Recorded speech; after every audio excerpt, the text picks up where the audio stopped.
After 8 years, mubalik ko og saka sa Mount Apo, ang pinakataas nga bukid diri sa Pilipinas.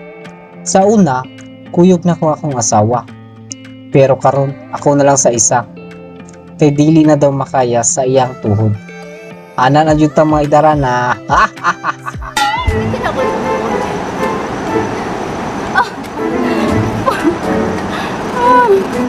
Pero sa akong pagbalik sa bukid, na ako'y 3 goals nga gusto ma-achieve.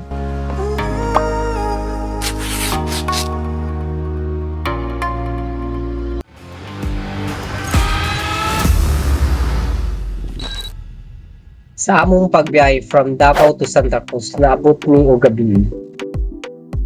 So, diri na lang mi natulog para sa mi makasubida pagkabuntag.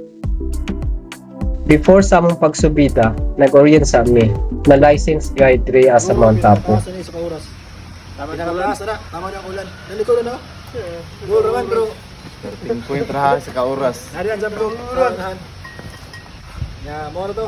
Basura na to. Ano na? Bakit? Ya. Na. Ang contact niya guys na sa comment section. Kung gusto mo musaka sa Mount Apo. Nagsugod among baktas sa Sibulan, Santa Cruz, Davao del Sur. Pag-abot sa Sitio Kulan, kailangan maglagbo. Kung sa pagkilo sa kumbag, niabot og 15 kilos. Pero basic ra kayo na sa mga punteriya sa Mount Apo.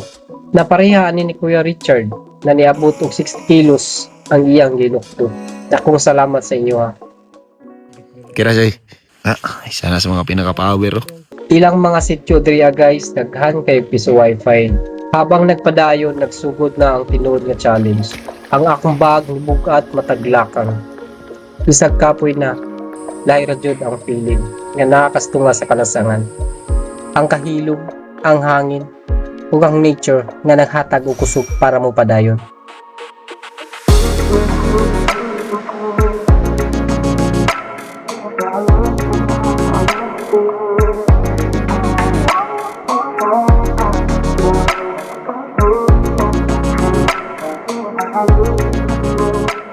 Sa bughaanan na may nag-rest kadali para mubawi sa mong mga kusog.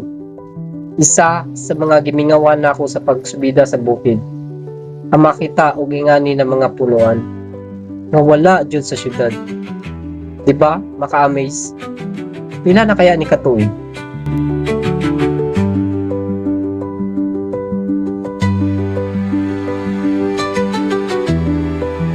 Sa wala kabalo, isa sa pinakadako o pinakataas nga kahoy diri sa Mount Apo National Park, ang ginatawag nila og Century Tree.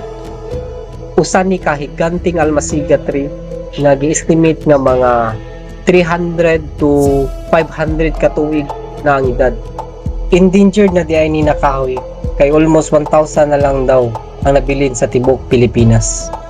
Kailangan og unom ka tao para malibutan ang trunk niini. Pero karon sirado pa ni na trail sa Mount Apo. Sagwa mo nang utana guys. Nagpadayon mi sa among pagsubida. O galong the trail na ay gibutang ang mga taga-government na reminders. Nagitawag na mo og Mountaineers Grid. Usa ka guiding principle sa mga mountaineering para sa respeto sa nature, disiplina, ug sakto nga outdoor etiquette. By the way, dili lang ni sa bukid na principle. I-practice po nato ni bisag asa sa party sa atong life. Every time na ako'y makita nga dagkong kahoy, ako dyan ang hikapon. Naay concept nga gitawag o grounding o earthing. Usa ka paagi sa pag-connect balik sa nature. Ang bugnaw ug ang humot sa kahoy makakalma jud sa hunahuna. O be aware jud ta sa paggunit sa mga kahoy. Kay basig makagunit ka parehaan ni nalubod.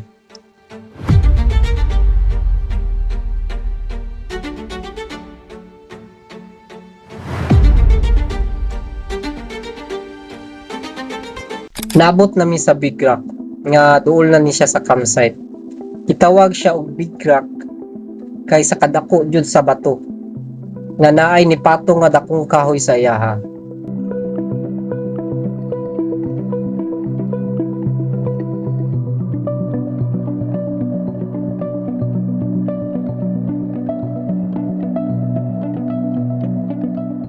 Pila ka minuto na abot namin sa tinikaran campsite. Relax time. Sakto ang pagsubidaan ni na time kay wala kayo tao kamera. Nitapad ko sa dakong kahoy. Itorta mo diri sa campsite sa tinikaran. Diriya sa campsite na sila gibuhat nga bunkhouse para sa mga porter sa Mount Apo.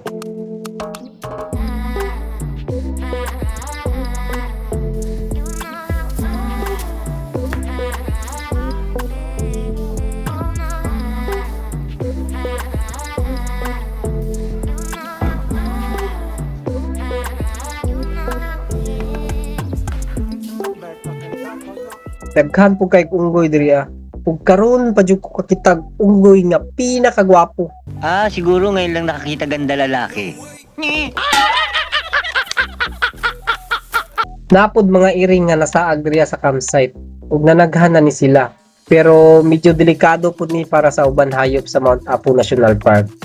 Labi na sa mga langgam ug native nga wildlife nga napuyo sa forest. Sa tunga sa campsite na dako kaayo na kahoy. Kung curious ka, asa mi naga-CR ug nagainom og tubig. Walay problema, kay naa sila'y CR gibuhat. Dili pare sa una, bisag asa ra mi mo planted og bomb. Dilo ka ba kayo ang lumot sa kigol? Basta wala kay dalang nga tissue.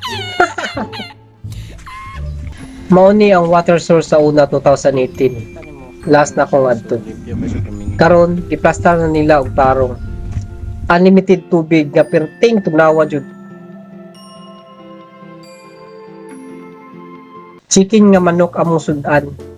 Parisan da yun ang init nga sabaw. Perting lamiya jud. Pinsas tugnaw. Pag humana mo kaon, jumping time sa ami, pero without alcohol. Yep, sa karon, bawal diri ana campsite mag-inom. Okay ra pud kayo sa ko kay almost 10 years na pud ko wala nagainom. Bisag wa mo na utana guys. Ingani kang ngit-ngit diriya pagabi na. Ang tugnaw, murag musulod yun sa bukog. Labi na kung naiulan, nya kusog kay hangin. Sleep time. Kay sayo pa mo subida ugma. Good night guys.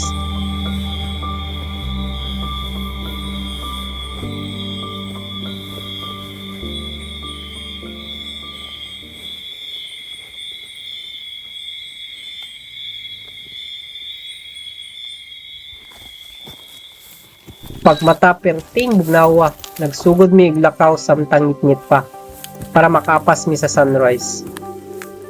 Ang panganod murag dagat. Nagsugod na og silip ang kahayag sa adlaw. Ug sa pagawas sa first light, grabe. Murag ni hunong ang oras kadali.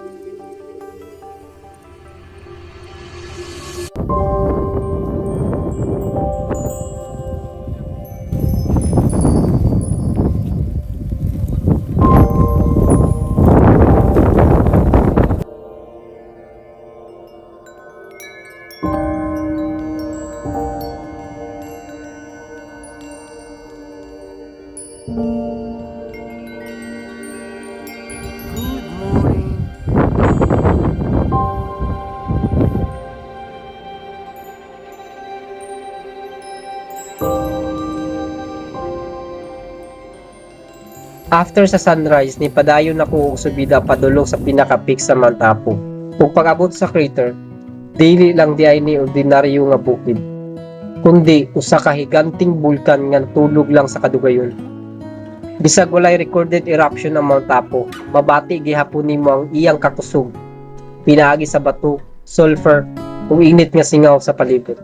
Ang view diri murag laing kalibutan.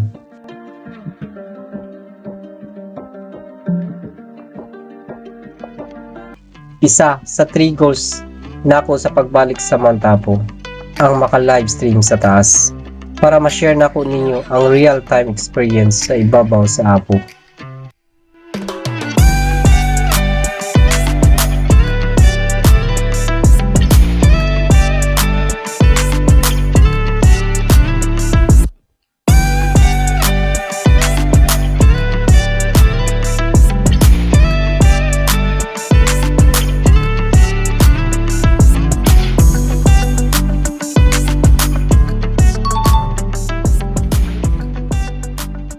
Pag human ako og livestream, niadto ko sa campsite sa peak. Sa tanan na akong pagsaka diri sa Mount Apo, mao ni ang first time nga ako ra jud isa sa peak. Dugay na ko gusto mo balik aning lugara para atuon ako akong second goal sa pagbalik kay Apo, ang makainom og tubig mismo sa peak sa Mount Apo. Try to imagine, mao ni ang pinakataas nga water source sa tibuok Pilipinas. Ug lahi ra jud iyang freshness, kay wala pa ni niagi sa daghang tubo, tangke o proseso sama sa tubig sa syudad o sa atong mga balay. Kanina tubig diretso gikan kay Mother Earth, bugnaw ug pure kaayo imnon.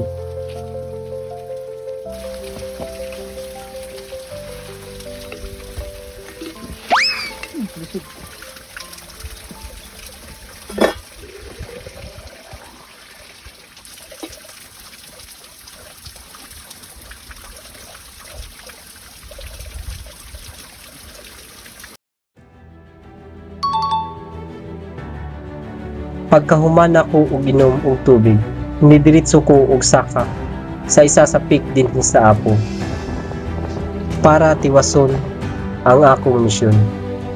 Ang akong final goal, ang makameditate sa Mount Apo Summit.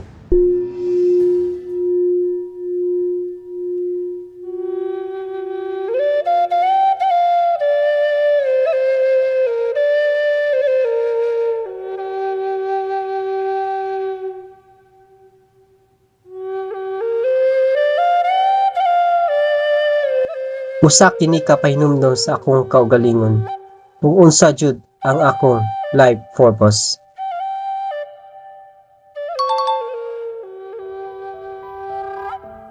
Kini nga journey wala na human diri tanan sa summit.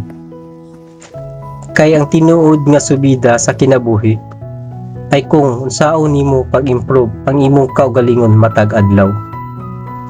Ug mahatag na respeto sa mga tao na imong makaila sa dalan. Ingat po.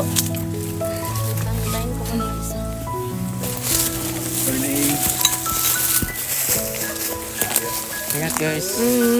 Dak. Ingat guys. Kang Rino Bulugaw, musta naman? Kita na gapon. Pinakuan na.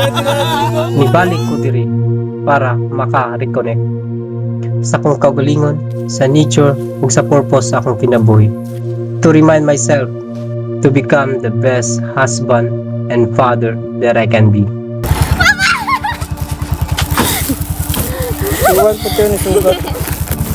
Tita!